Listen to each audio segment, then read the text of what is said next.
Hi, I'm Rachel, and I want to take you back to a sunny Sunday that started like any other but turned into a day that changed everything for me. It was one of those days you don't expect to stand out but ends up staying with you forever. As I pulled up to my brother James's house, a wave of mixed emotions washed over me. I was excited to see everyone, but there was a bit of nervousness too. It had been a while since the whole family gathered together, and I was looking forward to catching up. I had some exciting news to share, as well. I had just landed a new job as a manager at a top marketing firm, something I had worked hard for. My car, an old 1998 black sedan, was loaded up with bags of chips and homemade salsa. Sure, it wasn't much to look at, especially next to the other cars in the driveway, but it was mine, and I had paid it off. It got me where I needed to go, and that's what mattered.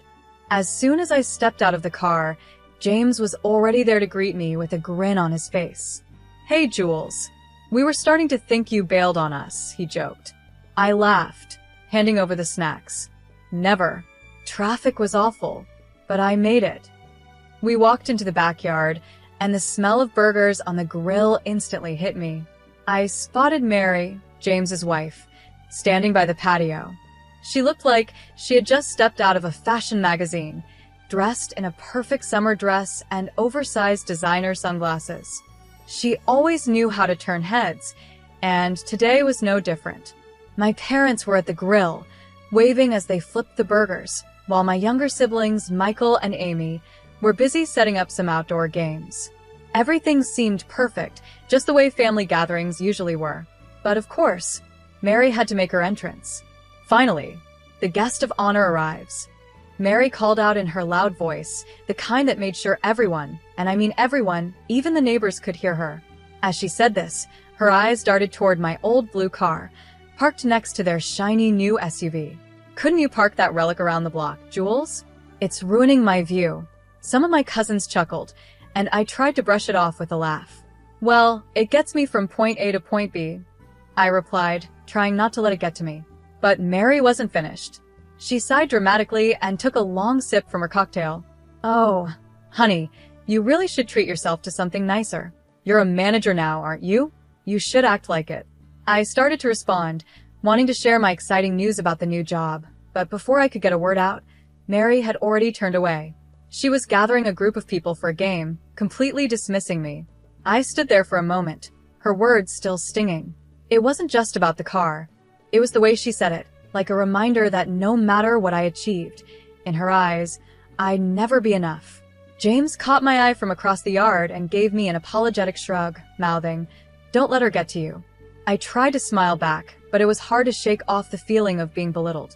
The afternoon went on like most barbecues do, games, mingling, and catching up with family. I tried to enjoy myself, but Mary's comment kept running through my mind. It wasn't the first time she had made me feel small, and I knew it wouldn't be the last. It wasn't really about the car. It was about the unspoken competition she seemed to always have with me, reminding me where I stood in her world. As we all sat down to eat, the conversation flowed easily. Everyone was sharing updates about their lives, from new jobs to family news. When it was my turn, I shared the big news about my new job. The family congratulated me, and I got a few questions about the position. But even as the spotlight was on me for a moment, Mary managed to steal it back, talking about her own role at a similar company, making it seem like my achievement was nothing compared to hers. Little did she know, I had something even bigger in store, something that would change everything, but I wasn't going to let her ruin the moment just yet. As we all sat around the table, enjoying the meal, Mary leaned over and said with a smirk, "So, Rachel, this new job must be a big step up from your old one, huh?" She gave a little chuckle before adding, "Hopefully, they're paying you enough to upgrade that car soon." She nudged James, clearly finding her comment amusing.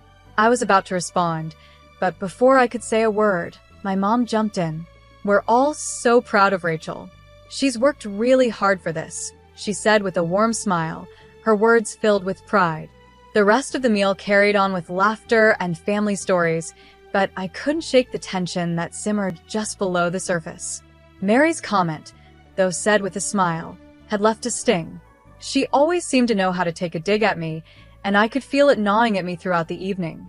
As the sun began to set, people started saying their goodbyes. I helped clean up, all the while thinking about Mary's arrogance and trying to shake off the uneasy feeling I had about starting my new job on Thursday. That Thursday morning, my nerves were in overdrive as I walked up to the sleek glass building of my new office. First days are always nerve-wracking, but this was on another level. I wasn't just starting a new job. I was stepping into a managerial role at one of the top marketing firms in the city. The pressure felt huge, and my stomach churned with a mix of excitement and anxiety. When I stepped inside, the receptionist greeted me with a friendly smile. "Good morning, Rachel. They're ready for you upstairs." I took a deep breath as I walked to the elevator, trying to steady my nerves. When the elevator doors opened, I was greeted by applause. My new team stood there, clapping, welcoming me with big smiles. It was a moment that felt surreal, and it eased some of the nerves that had been building up. The director, Mr. David, stepped forward and shook my hand firmly. "Everyone, let's officially welcome Rachel as your new project manager," he announced. The room buzzed with excitement, and I felt a rush of pride. But then, my eyes landed on Mary. She was clapping along with everyone else, but her smile didn't quite reach her eyes. Her applause was slow and hesitant, and I could see the shock on her face. It was clear she hadn't known until that moment that I would be her new boss. After the introductions, Mary approached me with a tight, forced smile. "Let's catch up after this, Rachel," she said, trying to sound cheerful, but there was an edge of surprise in her voice. "Sure, let's do that," I replied, keeping my voice calm and composed, though inside, my emotions were swirling. I couldn't help but feel a bit of satisfaction seeing Mary in this position after her comments at the barbecue. Once the meeting ended and people returned to their desks, Mary lingered. She walked toward me, her usual confidence clearly shaken. "Rachel, about the barbecue, I hope there are no hard feelings," she said, her voice much softer than usual. It was a far cry from the bold, smug Mary the First was used to. I looked at her, keeping my expression professional. "Mary, let's keep our focus on work. Personal matters stay outside these walls," I replied, giving her a polite but distant smile. "Of course, Rachel. You're right." Mary nodded, though her eyes darted away, unable to fully hide the unease she felt. In the days that followed, I threw myself into my new role. I spent hours reviewing project files and performance reports, trying to get up to speed as quickly as possible. One thing became clear: Mary's work required special attention. There were inconsistencies in her project timelines and budget allocations that didn't quite add up. I knew I had to address it sooner rather than later. During one of our one-on-one meetings, I decided to bring it up directly. "Mary, I've noticed some discrepancies in the Smith account. Can you walk me through your process here?" I asked, keeping my tone calm and professional. Mary hesitated for a moment, clearly caught off guard. "Sure," she replied, but I could see the unease in her eyes. It was going to be an interesting road ahead, managing both the professional challenges and the personal dynamics at play, but I was ready for it. This was my time to prove myself, and I wasn't about to let anything or anyone, including Mary, get in my way. Mary gave a nervous laugh, fidgeting with her pen. "I mean, it's probably just some small oversights. You know how it is with tight deadlines," she said, trying to brush off the issue. I looked at her calmly, but firmly. "Minor or not, accuracy is important, Mary. We can't afford any mistakes, especially with such important clients. Let's go through this together, okay?" My tone left little room for excuses, and Mary quickly nodded. "Yes, absolutely. I'll pull up the details now," she said, her fingers trembling slightly as she typed on her keyboard. As we went through the files, it became obvious that Mary had been cutting corners. Her work barely met the minimum standard, and the more we reviewed, the more gaps we found. I made sure to take notes on everything, documenting every oversight in detail. I knew this would come up again in future meetings, and I needed to be prepared for it. In our next meeting, I laid out the evidence in front of her. "Mary, based on these reviews, it's clear that there are consistent issues with your work. These oversights need to be fixed immediately." Mary's face tightened, but she nodded. "I understand, Rachel. I'll make sure to tighten things up." "Thanks for pointing these out," she said, her voice a mixture of gratitude and discomfort. I nodded, my tone firm. "Let's make sure it doesn't happen again. Our clients and our team are counting on us to be diligent." As Mary left my office, I could see the weight of the situation finally sinking in. For me, it was about making sure our work remained up to standard. But deep down, I couldn't help but feel a small sense of satisfaction. In a way, it felt like justice was being served, and I knew Mary had a lot to prove going forward. The following Thursday, the stakes were even higher. Not just for me, but for Mary too. It was her chance to show what she could really do. She walked into the office, clutching her oversized designer bag and a stack of files. Her heels clicked on the polished floor as she made her way to my office. "Got a minute?" I called out, motioning her inside. My tone was serious, but calm. "Sure," she replied, smoothing down her blouse before sitting across from me. "I'm putting you in charge of the Henderson project," I said, laying out the project details in front of her. "It's not a huge project, but it's an important one. This is your chance to show what you're capable of." Mary's eyes widened slightly, a mix of nervousness and excitement flashing across her face. "Really? I mean, thank you, Rachel. I won't let you down." I nodded, watching her closely. "I'll be guiding you through it, but I want to see what you can do when you're leading the project." The next few days were intense. I kept a close eye on her progress, checking in regularly. We had frequent meetings, and I made sure to document every decision and approval. At first, Mary was enthusiastic, throwing herself into the project. But as the pressure mounted, her energy started to wane. During one of our strategy sessions, I noticed her struggling. "Mary, during our last review, you mentioned outsourcing some of the graphics work. Have you properly vetted the vendor?" I asked, trying to get a clear answer. "Oh, yeah, they're fine," Mary replied quickly, clearly trying to move past the question. "I mean, it should be okay." I raised an eyebrow, not satisfied with her response. "It's important that they're more than just okay. Can you show me the vetting process you used?" Mary paused, realizing she hadn't done the proper work. Her confidence faltered, and I could see that the stress was getting to her. This wasn't just about doing the minimum anymore, it was about stepping up and proving that she could handle the responsibility. As the project continued, I pushed her to meet the high standards we needed. It wasn't easy, but I could tell Mary was learning. Mistakes were still made, but each time, she corrected them faster. Watching her work under pressure, I realized that while she had a long way to go, she was starting to take the job more seriously. By the end of the project, I could see a change in Mary. She wasn't the same overconfident, carefree person from before. She had been humbled by the experience, and while there was still room for improvement, I knew she was on the right path. I pressed on, knowing that any mistake now would be officially noted. Mary fumbled through her files, her usual confidence slipping away. "I'll get that information to you by the end of the day," she stammered. "I just didn't bring the paperwork with me right now." The days stretched into weeks, and the project deadline loomed closer. In a team meeting, it was finally Mary's turn to present her progress. The room was full, and the air was thick with anticipation. Mary stood at the front, holding her report, but her usual poise was gone. She seemed unsettled, her confidence nowhere in sight.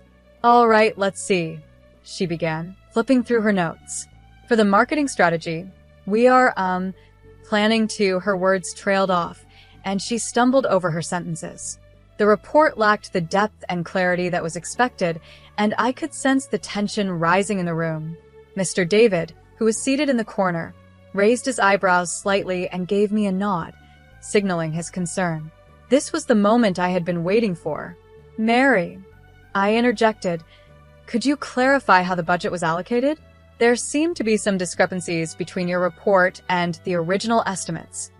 Her face turned red as she shifted uncomfortably. "Well, I had to make some last-minute changes, and the costs, well, they kind of got away from me." "I see," I said, keeping my tone calm but firm. "It's crucial that we stick to the planned budget, especially when dealing with new clients. We need to make sure this doesn't happen again." I glanced around the room and could see the concern on my team members' faces. It was important for everyone to learn from this, not just Mary. As the meeting ended, the team shuffled out, and murmurs about the project's status filled the room. Mary lingered behind, her defeat evident. Her usual confidence had crumbled, and I could see the weight of the situation settling on her. "Rachel," she said quietly as she approached me. "I try to handle it, but I don't know what went wrong." I looked at her, my tone firm but not harsh. "Managing projects is about oversight and adaptability, Mary. We need to discuss how we can fix this." Mary nodded, agreeing to meet with me later to work through the issues. I could tell she was embarrassed, but this was more than just her failure. It was about maintaining a high standard for the entire team. I documented everything carefully, noting the issues in her work. It was clear to everyone now that her mismanagement had caused problems, but I wasn't happy about her struggle. It wasn't about revenge. It was about protecting the company and our clients. Upholding professional standards was key. The day after that rough meeting, the office was unusually quiet. As I made my way to my desk, I could hear whispers behind me. People were talking about what had happened. Mary was pacing near the water cooler and intercepted me before I could even sit down. "This was a setup, wasn't it?" she accused, her voice full of tension and confusion. "You've been out to get me from the start." I stood my ground and met her gaze. "I gave you an opportunity, Mary," I said evenly. "The outcome was in your hands, not mine." Mary looked frustrated, her anger barely contained. I understood that she was upset, but her accusation wasn't fair. She had been given every chance to succeed, and the decisions she made were her own. I wasn't here to sabotage her. I was here to make sure the job was done right. She paused for a moment, her face softening as the reality of the situation sank in. "I didn't mean for things to go this way," she muttered, her voice quieter now. "I know," I replied, "but this is about more than just one project. It's about learning from mistakes and improving. We can't afford to let this happen again." Mary nodded, finally understanding the gravity of the situation. She had to take responsibility for her actions, and I hoped this would be a turning point for her. This wasn't about tearing her down, it was about making sure she grew from the experience. We all had to be accountable, and I knew that if she took this lesson to heart, she could turn things around. I stayed calm and measured, even as Mary's tone grew more emotional.